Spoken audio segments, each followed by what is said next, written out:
Ang programang ito ay rated SPG. Striktong patnubay at gabay ng magulang ang kailangan. Maaaring may masiselang tema, lengguwahe, karahasan, sexual, horror o droga na hindi angkop sa mga bata. Nailigtas na nga itong si Lolo Pepe gawa nung inalok niya ang pulis na bigyan niya ng 10 milyon. Agad naman na pumayag ito kaya nakauwi agad itong si Lolo Pepe. Labis naman ang galit dito ni Giselle nang malaman niya na si Moira nga ang may kagagawan sa kanyang pagkakawala. At dahil dito agad inutusan ni Giselle itong si Doc Ray upang makatawag nga dito ng pulis upang mapakulong na itong si Moira. Ngunit hindi naman mapakali itong si Zoe dahil labis ang kanyang takot dahil nga siya ang dinidiin na huling kasama dito ni Lolo Pepe, kaya naman hindi mawala sa kanyang isipan. Tila nagtataka itong si Annalyn dahil nga hindi naman rumehistro sa mukha dito ni Zoe ang pag-aalala na pagkawala dito ni Don Pepe, kaya naman nagduda itong si Annalyn na hindi nagsasabi ng totoo itong si Zoe. Kaya naisipan ni Annalyn na tawagan itong si Luke upang itanong dito kung talaga bang magkasama sila at kung talaga bang niyaya niya mag-coffee itong si Zoe.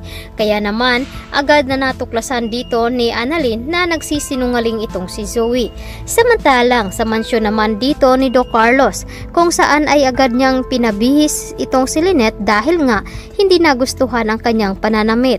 Nagtaka naman itong si Doktora Enriquez na ang ganda-ganda nga daw ng damit dito ni Lynette, ngunit agad na sinita ito ni Carlos dahil nga sa kanyang pagsiselos at nakikita nga ng mga kaibigan dito ni Doc Carlos.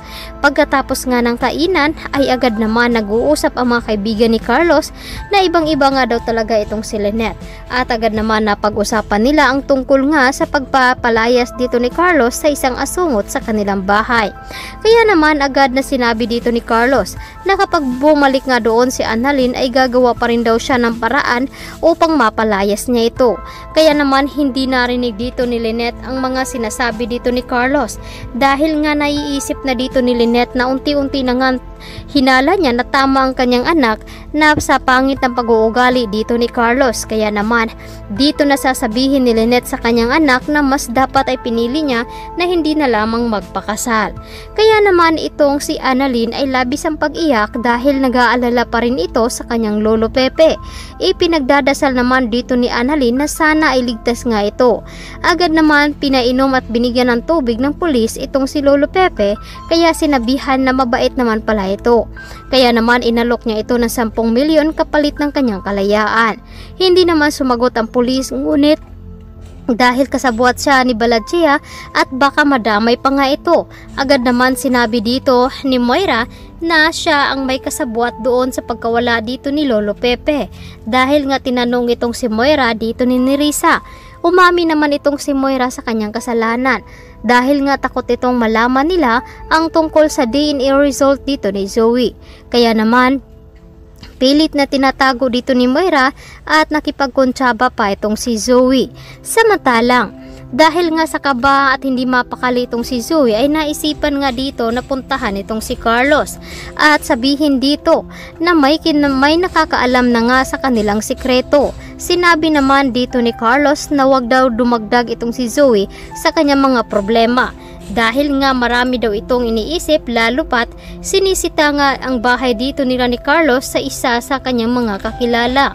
At dahil dito ay matutuklasan na rin dito ni Zoe na wala nga pakialam si Carlos dito sa kanya. At ito namang si RJ ay labis ang pagtataka at kaya sinundan nila itong si Moira kung saan man ito magpunta dahil may kutob nga itong si Giselle na may kinalaman itong si Moira sa pagkawala ng kanilang ama. Ano nga ba ang magiging kahihinatnan dito sa pagkawala ni Lolo Pepe? Matutuklasan na nga ba nila na itong si Moira at Zoe ang may pakana? Kaya ito ang dapat nating aabangan ngayong hapon dito lamang sa Abot Kamay na